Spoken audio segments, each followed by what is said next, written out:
how to fix this Wi-Fi uses an older security standard. Hello everyone, welcome to this channel. I'm Emily and I'm here to help you out today. So without any delay, let's get started. So there are basically two solutions to offer. Now the first solution is to change your WLAN security to WPA2. So you can access this setting through your router's web interface, typically by just going to any browser that you have and just enter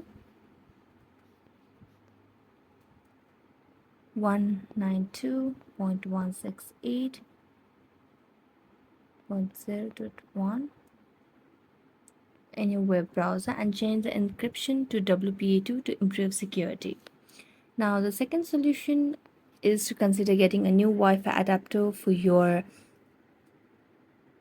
device. So this can enhance security and overall performance if you want.